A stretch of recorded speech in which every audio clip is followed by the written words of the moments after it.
रावण का महाशक्तिशाली पुत्र अतिकाय आखिर कौन था? क्या वह इंद्रजीत और रावण से भी अधिक शक्तिशाली था?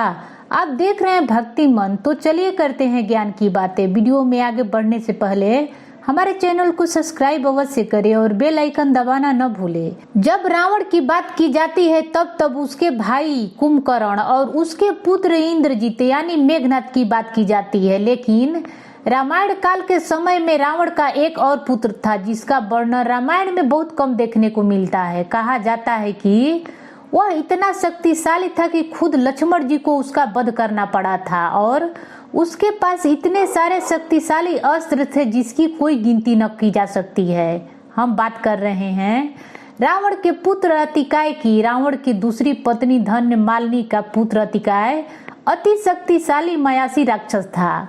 अपने पूर्व जन्म में वह महादैत्य का टाइम था जिसने वैकुंठ पर चढ़ाई करके स्वयं भगवान विष्णु तक को चुनौती दी थी। इस जन्म में भी वह अतिकाय महाशक्तिशाली महापराक्रमी रूप में पैदा हुआ।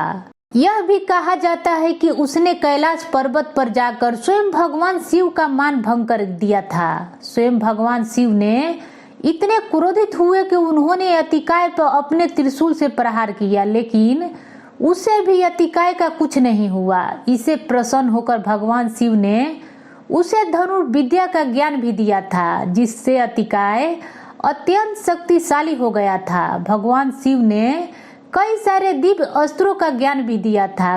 कहा जाता है कि कुंभकर्ण के मृत्यु के बाद रावण ने स्वयं अपने पुत्र अतिकाय को युद्ध में भेजा था। अतिकाय ने युद्ध भूमि में पहुंचकर भगवान श्री राम के छोटे भाई यानी लक्ष्मण जी को चुनौती दी थी। लक्ष्मण जी ने भी उसे युद्ध करने पर चुनौती को स्वीकार कर लिया। कहा जाता है कि अतिकाय को ब्रह्मा जी से ब्रह्म कवच प्राप्त था और अतिकाय को दिव्य अस्त्रों के प्रहार से बचाता था। साथ ही अतिकाय के तर्कस में अनेकों अस्त्र शस्त्र थे जो उसे अजय योद्धा बनाते थे।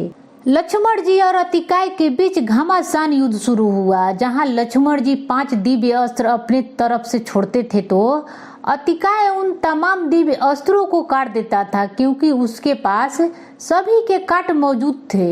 युद्ध के बीच में ही अतिकाय माया से अपने रथ को आकाश में ले गया और लक्ष्मण जी पर आक्रमण करने लगा। तब हनुमान जी ने लक्ष्मण जी को अपने कांधे पर बैठाकर युद्ध करने के लिए कहा। लक्ष्मण जी हनुमान जी के कांधे पर बैठे और हनुमान जी उन्हें आकाश में लेकर उनके वाहन का काम किया और दोनों के बीच इतना भयंकर युद्ध हो रहा था जिसे सभी देवता गण देख रहे थे।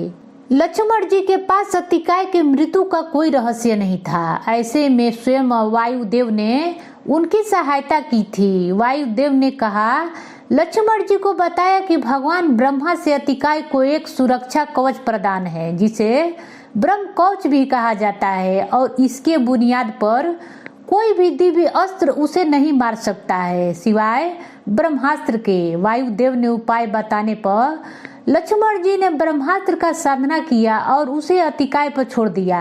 अतिकाय भी अहंकार में था। उसे लगा कि वह कवच ब्रह्मास्त्र को निष्फल कर देगा, लेकिन उसी समय वह ब्रह्म कवच को चीरता हुआ अतिकाय का प्राण ले गया।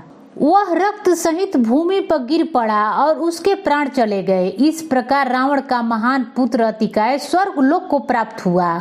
कहा जाता है कि अतिकाय इतना शक्तिशाली था कि बड़े से बड़े देवता भी उसके आगे घुटने टेकते थे। दोस्तों, क्या आप जानते हैं कि अतिकाय रावण का दूसरा पुत्र था? अगर हाँ तो कमेंट में जरूर बताएं, अगर नहीं तो यह भी जरूर बताएं।